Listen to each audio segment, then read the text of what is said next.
ಇಂದಿರೆ ಬಾರೆ ಚಂದಿರ ಸೋದರಿ ಇಂದಿನ ಜಗದಲ್ಲಿ ಕಾಂಚಣನಿ ಮಂದಿಯ ಮನೆ ಮನೆ ಮುಂದಣ ಪ್ರಾಂಗಣ ಸುವರ್ಣ ವರಹದಿ ತುಂಬಿಸೆನಿ ಇಂದಿರೆ ಬಾರೆ ಚಂದಿರ ಸೋದರಿ ಇಂದಿನ ಜಗದಲ್ಲಿ ಕಾಂಚಣನಿ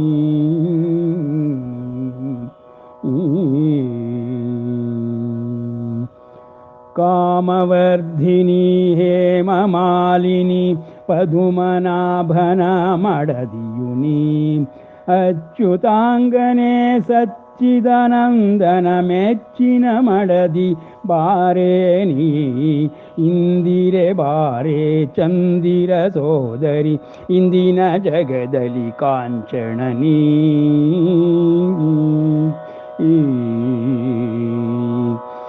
ಲಕುಮಿ ದೇವಿಯೇ ಭಕುತಿಯ ಕೊಡುನಿ ಬೂಟಕತನವನು ಹೋಗಿಸುತ್ತ ಲಕುಮಿ ದೇವಿಯೇ ಭಕುತಿಯ ಕೊಡುನಿ ಬೂಟಕತನವನು ಹೋಗಿಸುತ್ತ ಶಕುತಿಯೊಡತಿಯೇ ಸುಮತಿಯ ಕೊಡುತ್ತಲಿ ಯುಕುತಿಯ ದಾರಿಯ ತೋರೇನಿ ಇಂದಿರೆ ಬಾರೆ ಚಂದಿರ ಸೋದರಿ ಇಂದಿನ ಜಗದಲ್ಲಿ ಕಾಂಚಣನಿ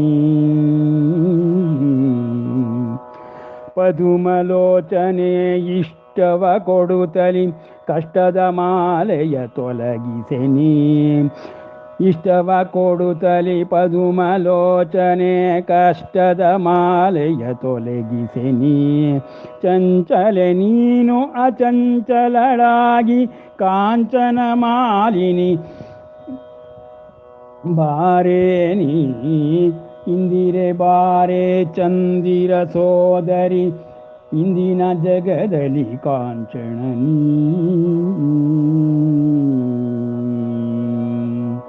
ಹರನ ಒಡತಿಯೇ ಹರಿಯ ಸೋದರಿ ಪರಬೊಮ್ಮನ ರಾಣಿಯುನಿ ವರವ ಕರುಣಿಸೆ ಪರರ ಬೇಡದೆ ಬಾಳುವ ಬುದ್ಧಿಯ ಬೆಳಕೇನಿ ಇಂದಿರೆ ಬಾರೆ ಚಂದಿರ ಸೋದರಿ ಇಂದಿನ ಜಗದಲ್ಲಿ ಕಾಂಚಣನಿ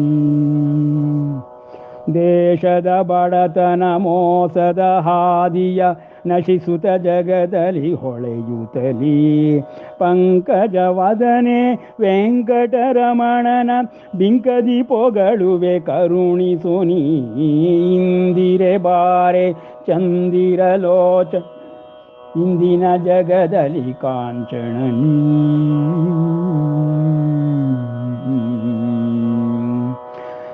ಕರುಮವೇತಕೆ ಮರ್ಮವೇತಕೆ ಧರ್ಮದ ಹಾದಿಯ ಕರುಣಿಸೆನಿ ಕರ್ಮವೇತಕೆ ಮರ್ಮವೇತಕೆ ಧರ್ಮದ ಹಾದಿಯ ಕರುಣಿಸೆನಿ ಕನಕನೊಡೆಯನ ಸೂನುವು ನಾನೇ ಅಸುನೀಗುವ ಮೊದಲ್ ಕಾಣಿಸೆನಿ ಇಂದಿರೆ ಬಾರೆ ಚಂದಿರ ಸೋದರಿ ಇಂದಿನ ಜಗದಲ್ಲಿ ಕಾಂಚಣನಿ ಮಂದಿಯ ಮನೆ ಮನೆ ಮುಂದಣ ಪ್ರಾಂಗಣ ಸುವರ್ಣ ವರಹದಿ ತುಂಬಿಸೆನಿ ಇಂದಿರೆ ಬಾರೆ ಚಂದಿರ ಸೋದರಿ ಇಂದಿನ ಜಗದಲ್ಲಿ ಕಾಂಚಣನಿ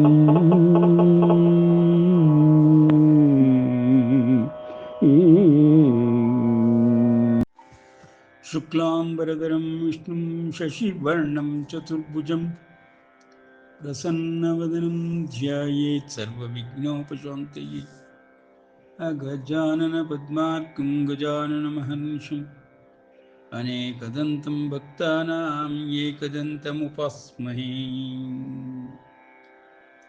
ಅಂಬ ತ್ವಾಮನುಸಂದದಾಮಿ ಭಗವದ್ಗೀತೆ ಭವದ್ವೇಷಿಣೀ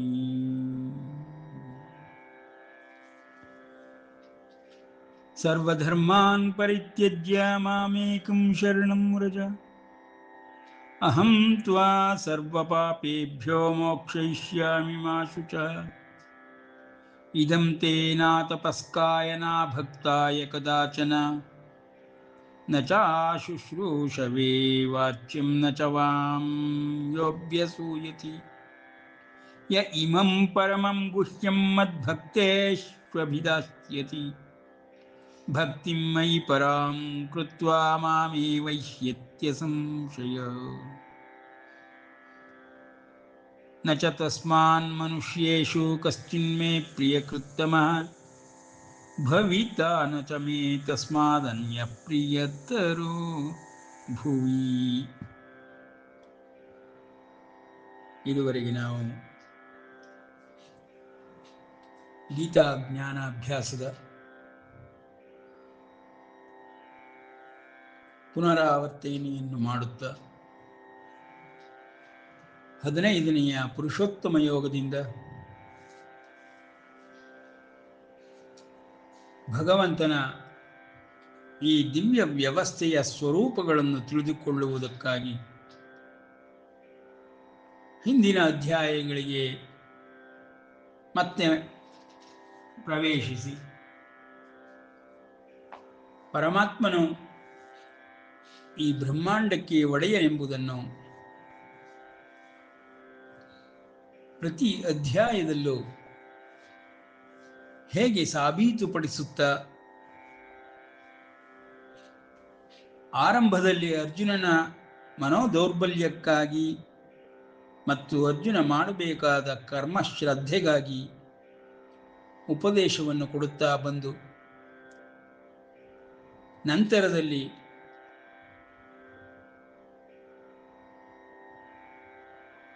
ಅರ್ಜುನ, ನೀನು ನಿಮಿತ್ತ ಮಾತ್ರನಾಗು, ಎಲ್ಲವೂ ನನ್ನಿಂದಲೇ ನಡೆಯುತ್ತದೆ, ಈ ಬ್ರಹ್ಮಾಂಡದಲ್ಲಿ ಎಲ್ಲವೂ ನನ್ನಿಂದಲೇ ಆಗುತ್ತಲೇ ಇದೆ. ನೀನು ನಿಮಿತ್ತ ಮಾತ್ರನಾಗಿ ಎಲ್ಲವನ್ನು ಮಾಡಿದಂಥವನಾಗಿ ಯಶಸ್ಸನ್ನು ಗಳಿಸಿಕೋ, ಅದಕ್ಕಾಗಿಯಾದರೂ ಯುದ್ಧ ಮಾಡು, ಎದ್ದೇಳು ಎಂಬುದಾಗಿ ಭವಿಷ್ಯವನ್ನೂ ಅರ್ಜುನನಿಗೆ ತಿಳಿಸುತ್ತಾ ಎಲ್ಲವೂ ತನ್ನಿಂದಲೇ ನಿಯಾಮಿಕವಾಗಿ ನಡೆಯುತ್ತಿರುವುದು ಎಂಬುದನ್ನು ಸ್ಪಷ್ಟಪಡಿಸಿ ಅರ್ಜುನನ ಮನೋದೌರ್ಬಲ್ಯವನ್ನು ಹೋಗಲಾಡಿಸುತ್ತಾ ವಿಶ್ವರೂಪವನ್ನೇ ತೋರಿಸುತ್ತಾನೆ. ಅತ್ಯಂತ ನೋಡಲು ಅಶಕ್ಯವಾದಂತಹ ಮತ್ತು ಮಹಾಭಾಗ್ಯಶಾಲಿಗಳಾದ ಭಕ್ತರಿಗೆ ಮಾತ್ರ ದೊರಕುವಂತಹ ಐಶ್ವರ್ಯ ರೂಪವನ್ನು ತೋರಿಸುತ್ತಾ ಪರಮಾತ್ಮನು ಅರ್ಜುನನನ್ನು ಭಯಭೀತನಾದ ಅರ್ಜುನನನ್ನು ಸಂತೈಸುತ್ತಾ ಮತ್ತೆ ಮೊದಲಿನ ಪ್ರಸನ್ನ ರೂಪಕ್ಕೆ ಬಂದು ಶ್ರೀಕೃಷ್ಣನಂತೆಯೇ ಅವನ ಮುಂದೆ ಕಾಣಿಸಿಕೊಂಡು ತನ್ನ ಅವತಾರ ಕೃಷ್ಣಾವತಾರ ಎಂಬುದನ್ನು ಸ್ಪಷ್ಟಪಡಿಸಿ ವಿಷ್ಣುವಿನ ಅಂಶದಿಂದ ಈ ಜಗತ್ತು ನಡೆಯುತ್ತಿದೆ, ಕೇವಲ ಒಂದಂಶವೇ ಸಾಕು ಇಡೀ ಬ್ರಹ್ಮಾಂಡವನ್ನೇ ನಡೆಸಿಕೊಂಡು ಹೋಗಲು ಎಂಬ ತಾತ್ವಿಕ ಭಾವಗಳನ್ನು ವರ್ಣಿಸುತ್ತಾ ಪರಮಾತ್ಮನು ಅರ್ಜುನನನ್ನು ಸಂತೈಸಿ ಆದ ಮೇಲೆ ಅರ್ಜುನನಿಗೆ ಯಾವ ರೀತಿಯ ಕಿಂಚಿತ್ ಸಂದೇಹವೂ ಉಳಿಯದಂತೆ ತಾನು ಬ್ರಹ್ಮಾಂಡದೊಡೆಯನೆಂಬ, ಸೃಷ್ಟಿಕರ್ತನೆಂಬ, ವಿಶ್ವನೆಂಬ, ವಿಶ್ವಾತ್ಮನೆಂಬ ಎಲ್ಲ ರೀತಿಯ ದೃಢ ನಂಬಿಕೆಗಳು ವಿಶ್ವಾಸಗಳು ಉಂಟಾಗುವಂತೆ ಮಾಡಿ ತನ್ನನ್ನು ಸೇರುವ ಬಗೆ ಹೇಗೆಂಬುದನ್ನು ವರ್ಣಿಸಿದ ಧ್ಯಾನ ಯೋಗವನ್ನು ಸ್ಮರಿಸುತ್ತಾ ಭಗವಂತನು ಇಲ್ಲಿ ಭಕ್ತನ ಲಕ್ಷಣಗಳನ್ನು, ಭಕ್ತಿಯ ಮಹಿಮೆಯನ್ನು ಸಾರಿ ಸಾರಿ ಹೇಳಲಾರಂಭಿಸುತ್ತಾನೆ.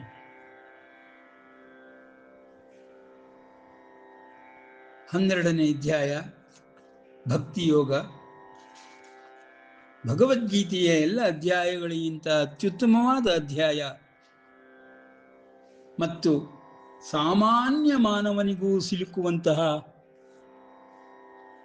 ಜ್ಞಾನವನ್ನು, ಕರ್ಮವನ್ನು ಬೋಧಿಸುತ್ತಿರುವ ಈ ಪರಮಾತ್ಮನ ಜ್ಞಾನ ವಾರಿಧಿಯನ್ನು ಮಿಂದು ಕುಡಿದು ಭಕ್ತಿಯನ್ನು ಮಾಡುತ್ತಾ ಅವನಲ್ಲಿಯೇ ಒಂದಾಗುವ ಅವನ ಅನಂತ ರೂಪಗಳಲ್ಲಿ ಹರಿದಾಡುತ್ತಾ ಆನಂದ ಪಡುವ ಸಾಕ್ಷಾತ್ತಾಗಿಯೇ ದೊರಕಬಲ್ಲನೆಂಬ ಭಕ್ತ ಪರಾಧೀನನೆಂಬ ಅವನ ಸದ್ಗುಣಗಳನ್ನು ಅನುಭವಿಸುತ್ತಾ ಹೇಗೆ ಒಬ್ಬ ಭಕ್ತನು ಇರಬಲ್ಲನು ಎಂಬುದನ್ನು ಪರಮಾತ್ಮನು ಬಿಡಿಸಿ ಬಿಡಿಸಿ ತೋರಿಸುತ್ತಾ 12ನೇ ಅಧ್ಯಾಯವನ್ನು ಆರಂಭಿಸುತ್ತಾನೆ. ಈ ಜಗತ್ತಿನಲ್ಲಿ ಎಲ್ಲರಿಗೂ ಲಭ್ಯವಿರುವಂತಹ, ಎಲ್ಲರಿಗೂ ತಿಳಿದಿರುವಂತಹ, ಸಾಮಾನ್ಯ ಪ್ರಾಣಿಯಿಗೂ ಅರ್ಥವಾಗುವಂತಹ ಈ ಪ್ರೇಮ ವಾತ್ಸಲ್ಯಗಳನ್ನು ಭಗವಂತನು ಭಕ್ತಿ ಎಂಬ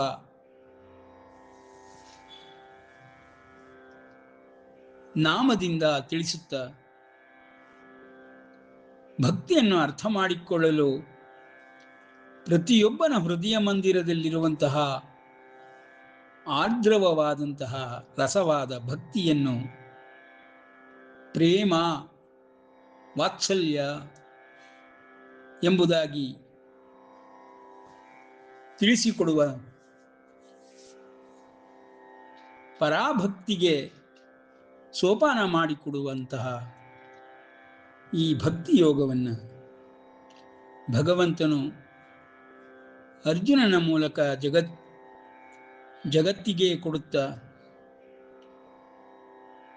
ತಾನು ಎಷ್ಟು ಸೌಲಭ್ಯನು, ಎಷ್ಟು ಸುಲಭನು, ಎಲ್ಲ ಸಾಮಾನ್ಯರಿಗೂ ಪ್ರಾಣಿಗಳಿಗೂ ಅತ್ಯಂತ ಹತ್ತಿರದಲ್ಲಿ ಇರುವಂಥವನು ಆಗಿದ್ದೇನೆಂಬುದನ್ನು ಪ್ರಚುರಪಡಿಸುತ್ತಾ ಭಕ್ತಿ ಯೋಗವನ್ನು ಆರಂಭಿಸುತ್ತಾನೆ. ಆರಂಭದಲ್ಲಿಯೇ ಅರ್ಜುನನು ಅಂತಹ ಮಹಾಭಕ್ತನ, ಜ್ಞಾನಿ ಭಕ್ತನ ಲಕ್ಷಣಗಳನ್ನು ವಿವರಿಸಬೇಕೆಂದು ಕೇಳಿಕೊಳ್ಳುತ್ತಾ ಅಂತಹ ಯೋಗ ಪುರುಷರುಗಳಲ್ಲಿ, ಮಹಾಭಕ್ತರಲ್ಲಿ ಅತ್ಯಂತ ಶ್ರೇಷ್ಠವಾದುದು ಯಾವ ಭಕ್ತಿ, ಎಂತಹ ಭಕ್ತಿಯಿಂದ ಅತ್ಯಂತ ಶ್ರೇಷ್ಠನಾಗುವನು ಎಂಬ ಲಕ್ಷಣಗಳನ್ನು ಪ್ರಶ್ನಿಸುತ್ತಾನೆ. ಏವಂ ಸತತಯುಕ್ತಾಯೇ, ಇದುವರೆಗೆ ನೀನು ಹೇಳಿಕೊಂಡು ಬಂದಂತಹ ಯುಕ್ತವಾಗಿರುವಂತಹ ಎಲ್ಲ ಮಾತುಗಳಿಂದ ನಾನು ತಿಳಿದುಕೊಂಡುದೇ ಏನೆಂದರೆ, ಹೇ ಕೃಷ್ಣ, ನಿನ್ನ ದಿವ್ಯ ಮಹಿಮೆಗಳನ್ನು ಸ್ಮರಣೆ ಮಾಡುತ್ತಾ ಸದಾ ನಿನ್ನ ಭವ್ಯ ರೂಪವನ್ನು, ವಿಶ್ವರೂಪವನ್ನು ನೆನೆಸಿಕೊಳ್ಳುತ್ತಾ ನಿನ್ನಲ್ಲಿಯೇ ತಾದಾತ್ಮ್ಯ ಭಾವವನ್ನು ಹೊಂದುತ್ತಾ ತಾನೊಬ್ಬನೇ ಎನ್ನುವ ಭಾವದಿಂದ ತಾನು ವಿಶ್ವವೇ ಆಗಿದ್ದೇನೆಂಬ ಭಾವಕ್ಕೆ ಯಾರೊಬ್ಬನು ತಲುಪಬಲ್ಲನೋ ಅಂತಹ ಮಹಿಮವಾದಂತಹ ಭಕ್ತಿಯ ವಿಷಯಗಳನ್ನು, ಲಕ್ಷಣಗಳನ್ನು ನನಗೆ ತಿಳಿಸಿಕೊಡು. ಯಾರು ಅವ್ಯಕ್ತನಾದಂತಹ ಅಕ್ಷರವೂ ಆಗಿರುವಂತಹ, ನಾಶರಹಿತನಾಗಿರುವಂತಹ ನಿನ್ನನ್ನು ಯಾವ ರೀತಿಯಿಂದ ಉಪಾಸನೆ ಮಾಡುತ್ತಾರೆ, ಯಾವ ರೀತಿ ನಿನ್ನನ್ನು ಒಲಿಸಿಕೊಳ್ಳುತ್ತಾರೆ, ನಿನ್ನಲ್ಲಿ ತಾದಾತ್ಮ್ಯ ಭಾವವನ್ನು ಹೊಂದುತ್ತಾರೆ, ತನ್ಮಯತೆಯನ್ನು ಪಡೆದುಕೊಳ್ಳುತ್ತಾರೆ, ಸಚ್ಚಿದಾನಂದ ಸ್ವರೂಪನಾಗಿರುವಂತಹ ನಿನ್ನನ್ನು ಸಂಪೂರ್ಣವಾಗಿ ತಮ್ಮ ಹೃದಯ ಕಮಲದಲ್ಲಿ ಸದಾಕಾಲ ನೆಲೆ ನಿಲ್ಲಿಸಿಕೊಳ್ಳುತ್ತಾರೆ. ಅಂತಹ ಮಹಾಮಹಿಮರ ಲಕ್ಷಣಗಳು ಮತ್ತು ಭಕ್ತಿಯನ್ನು ನನಗೆ ವಿವರಿಸಿ ಹೇಳು. ಈ ರೀತಿಯಲ್ಲಿ ಸತತ ಯುಕ್ತರಾಗಿ ಎಂದರೆ ಯೋಗ ಮತ್ತು ಭಕ್ತಿ ಜ್ಞಾನದೊಂದಿಗೆ ಯುಕ್ತರಾಗಿ ಯಾವ ಭಕ್ತರು, ಒಬ್ಬ ಭಕ್ತನಾಗಬೇಕೆಂದರೆ ಇವು ಮೂರು ಲಕ್ಷಣಗಳು ಮೇಳೈಸಿ ಒಬ್ಬನಲ್ಲಿ ತನ್ಮಯತೆಯನ್ನು ತರುವಂತಹ ಸ್ಥಿತಿಗೆ ತೆಗೆದುಕೊಂಡು ಹೋಗಬೇಕು. ಆಗ ಅದನ್ನು ಭಕ್ತಿ ಎಂಬುದಾಗಿಯೂ ಅಂಥವನನ್ನು ಭಕ್ತ ಎಂಬುದಾಗಿಯೂ ಪರಮಾತ್ಮನು ತಿಳಿಸುತ್ತಾ, ನಿನ್ನನ್ನು ಉಪಾಸನೆ ಮಾಡುವ ಆ ಮಹಾಭಕ್ತರು ತಮ್ಮ ದೇಹ, ಸಕಲ ಇಂದ್ರಿಯಗಳು, ವಿಷಯಗಳಿಂದ ಮುಕ್ತರಾಗಿ ಸದಾ ನಿನ್ನ ಸ್ಮರಣೆಯಿಂದಲೇ ಸಂಚರಿಸುತ್ತಾ